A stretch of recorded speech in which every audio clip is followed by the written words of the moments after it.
Yesterday, I posted a video critiquing Cameron Bertuzzi and capturing Christianity because he continues to sully his brand by boosting Donald Trump, suggesting that Donald Trump may have had a spiritual experience, maybe on his path to Christian or Catholic conversion. I think there's no evidence for that, and that's irresponsible to be putting out that kind of content. Now, one person commented in response to the video this morning and said, I wonder when Cameron plans to never have you on his channel again. I thought that was well phrased. It's true. I'm sure I will never be invited on his channel again because I've criticized his decisions. But that's not that important to me. There are two things I follow and that are critically linked to one another. The first is simply integrity, which is the quality of being honest and true to one's moral principles. And the second is credibility, which is an outflow of integrity. Credibility is the property or quality of being trusted by others, precisely because you consistently live by your moral principles. Now, I want to read for you an excerpt from Samantha Power's book, A Problem from Hell: America in the Age of Genocide.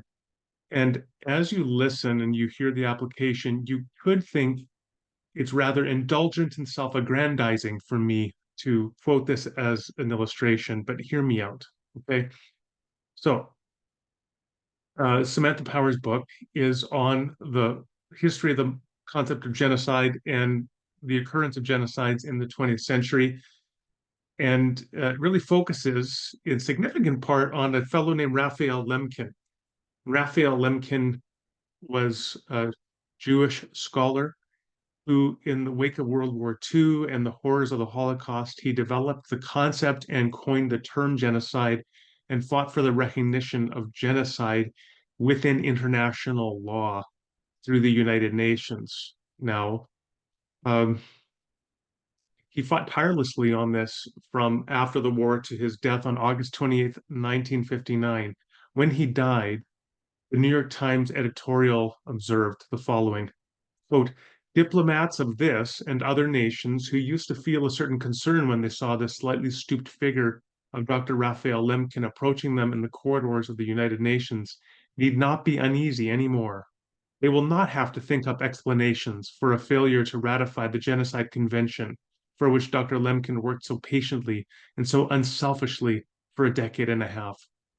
Death in action was his final argument, a final word to our own State Department, which has feared that an agreement not to kill would infringe upon our sovereignty.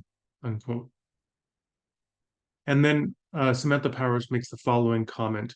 She says, Lemkin had coined the term genocide. He had helped draft a treaty designed to outlaw it, and he had seen the law rejected by the world's most powerful nation. 7 people attended Lemkin's funeral. The idea here is this. It's not that I'm comparing myself or the decisions I make to extraordinary contributions of Raphael Lemkin to human history in the modern world. My point here rather is this. So speaking out with integrity and gaining your credibility on important issues, such as even something relatively small or even trivial, like a YouTube apologetics channel that has gone astray by boosting a dangerous politician for greater engagement and views. That may be a tiny thing. It's a small decision. There's few sacrifices to make, such as not being invited on the YouTube channel anymore.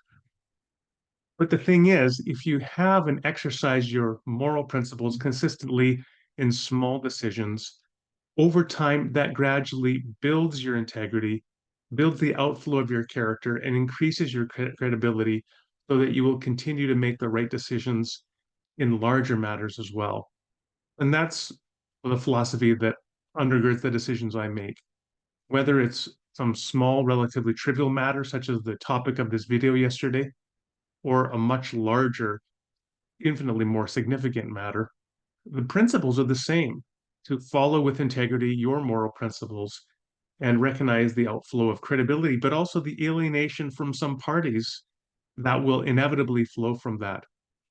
And when you follow those as life principles, it is liberating because what it means is that whether there are 7 people or 7,000 people at your funeral really doesn't matter that much. What matters is whether you were consistent with integrity in living your principles, whether you did the right thing, and whether you finished well.